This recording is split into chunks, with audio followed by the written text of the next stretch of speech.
Hello everybody, my name is Tenolin, and it's been a little while. With the recent live letter, I've been getting excited for our next patch, 7.1, that'll come out in mid-November, but that's still a few weeks away. I decided to make a video covering everything that I'm currently doing between the patches and what I'm doing to prepare. First off, downtime between patches is the perfect time to catch up on older content you might have skipped, or you can use the time to take advantage of some different farming methods that you might not do while current content is out. One of the best examples of this is custom deliveries. With 7.1, we will be getting a new custom delivery questline that I'm very excited to do, as they have fun stories, are quick and easy to do, and sometimes have some pretty unique rewards. For those who don't know what custom deliveries are, they are weekly gathering or crafting delivery quests where you bring a certain item that changes weekly, or while you're still in the quest line, progresses as you hit certain milestones, and you bring them to an NPC to help them in their goals. You can only turn in 12 items in a week with a maximum of 6 per person that you want to help, so you're really looking to be able to help out 2 individuals a week. With the introduction of a new custom delivery NPC coming in 7.1, you will want to go ahead and get the ones that you haven't finished done before then because of the limitations. Currently, there are a total of 10 custom delivery characters, and all of them have unique and fun stories, as well as varying rewards. Be sure to check out the wiki link in the description if you're looking for something specific. My 2 favorites so far are, forgive my pronunciation, L2 from Heavensward and Andon from Shadowbringers, as they both have a mount reward that I'm a huge fan of, and Andon has a pretty hilarious helmet skin. If you've already completed all of the custom delivery questlines, then now is also a perfect time to check out which ones have a bonus reward each week, as this will help you gain some extra scripts for less than 5 minutes of work. I personally have been doing the turn-ins for gathering scripts with bonuses, which can net you 2,160 scripts each week. I've been using these on the unique horn tokens every week just to build up to get the 100 so I can get the mount for myself, but they are still selling for about 100,000 gil each. If you do this, it's a very quick and easy way to make 200,000 gil with almost no effort. Doing 2 custom deliveries probably takes 5 to 10 minutes. During this downtime is also a fantastic time to take advantage of your retainers. If you're the type of person to just have the game open, chatting with your friends, or hanging out at your house, then you should be making sure to send out your retainers as much as possible. I've been using my retainers to gather me a ton of crystals to get ready for some more crafting and gathering, as 7.0 wiped out pretty much all of them that I had stocked up. You only need your retainers to be level 26 and have 1,620 perception, and you can send out for 120 crystals every 40 minutes.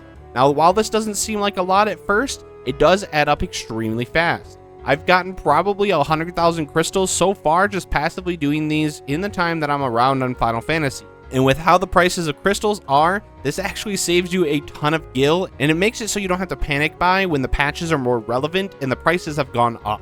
It's probably one of the best things that you can do during these kind of times, and it's something that a lot of people just don't think about. One thing to keep in mind though, always make sure you aren't at the cap of the 9999 crystals, because you will just be able to collect them from your retainer, but they will just get thrown into the abyss. Make sure that you're emptying your crystals into your retainer storage as often as you can. Now, I haven't been getting as many crystals as I've wanted to because I am doing a little side project for an experiment in another video I'll be making here soon. If actively doing your retainers every 40 minutes isn't for you, you can just go ahead and send your retainer on 1 venture a day. Be sure to try to send out for some of the new ventures with unique loot that is selling for an insane price. For example, you can get both the horizontal neon wall light, which is going for between 5 to 6 million gil, and the vertical neon wall light, which is going for somewhere between 2 to 3 million gil. These are gotten from the Field Exploration 31s, which is the level 100 combat venture, the 18-hour venture. You can also get some unique minions from any of the mining and botany and even the fisher ones, and all of those minions are selling for somewhere between like 2 to 10 million gil as well. They are super rare, but just sending your retainers out once a day to potentially get them can make you a lot of money.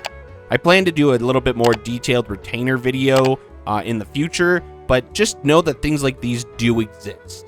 I also added 2 new retainers to my account after Dawntrail's release, and I've been leveling them up, and man, I did not realize how long it would take to level from 0 to 100 on a new retainer. I am aiming to have them done before 7.1, geared up and ready to go, which I think I should be able to do. They're about 94 and 95 right now, but if you are looking to add any new retainers onto your account, this is the time to do it.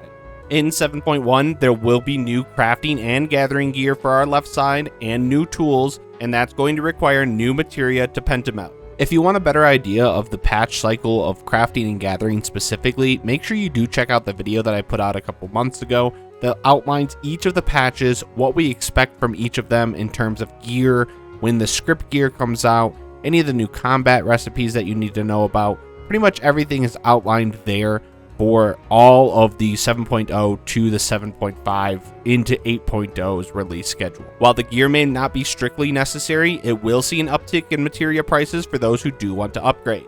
I would highly recommend spending this downtime getting some materia stocked up, either for your own personal use or to take advantage of the demand and spike in prices to make some profit. Be sure to check out my gathering materia video, as it is still the best way to get the latest materia. And while the prices of the legendary folklore mats for Dawntrail aren't as high as they once were, it's definitely still worth doing for at least the materia. Keep in mind though, the new crafting and gathering gear is going to use some of the legendary folklore mats, so it's a good idea to stock up on some of those now as well, just in case the prices do increase during 7.1's release. I'll have a full 7.1 prep guide in the future here as well. We will also have a new Waku Meki Meki quest that will be a continuation for those of us that have completed all of the Waku Meki Meki quest lines. That will kind of be a conclusion quest, I assume. There may be some unique rewards, we don't know too much about that yet, but if you want to be able to see what it is, make sure that you have spent all of the time getting all of the quest lines done for the Waku Meki Meki vendors. There will also be a new role quest for the combat jobs if you have completed all of the previous role quests. So now is the time to catch up on all the other content that you haven't done. Final Fantasy XIV is also a massive game, and there's tons of other things that if you are a newer player, you probably haven't done yet. Make sure to check out old society quests, optional dungeons, custom deliveries, extreme trial mount farming, decorate your apartment or your house, leveling up some jobs that you don't play as often. With over a decade of content, there is so much to do. Between patches is the best time to check it all out. Or if you're a player who's been here since the beginning and has done everything and anything that you've wanted to do, then I have a simple recommendation. Take a little break from Final Fantasy XIV and play some other games. I know it's a controversial take among the community, but one of my favorite things about 14 is the consistency of its schedule. I have a general idea of what will come, and I know that during the downtime I can take a step away and not miss anything. I'm a huge fan of playing other games during these in-between patch downtimes, and I personally really appreciate them. I've recently picked up Elden Ring, as I've been trying it out as my first From Software game. I've never played any of them before, and I've been having a good time so far. I've been playing some Crab Champions with my friends, which is a fantastic crab-based roguelike battler, and it's one of my favorite games, and I've also been playing one of my favorite on and off games, Warframe. Just keep in mind that there's no obligation to play Final Fantasy XIV if you're not enjoying playing at the moment. If there's nothing to do, don't worry about playing. Just keep in mind during these downtimes, it's okay to take a break if you're not having fun doing anything else. Thanks for watching though, and I hope you found this video helpful. I've got some more videos I've been working on, but I did take a bit of a step back due to real life being a bit tiring. But what have you guys been up to? What content have you been catching up? What other games have you been trying out? And is there anything that you would recommend for players to do during this downtime? I hope you guys have a good one, and I look forward to seeing you in the future. Bye!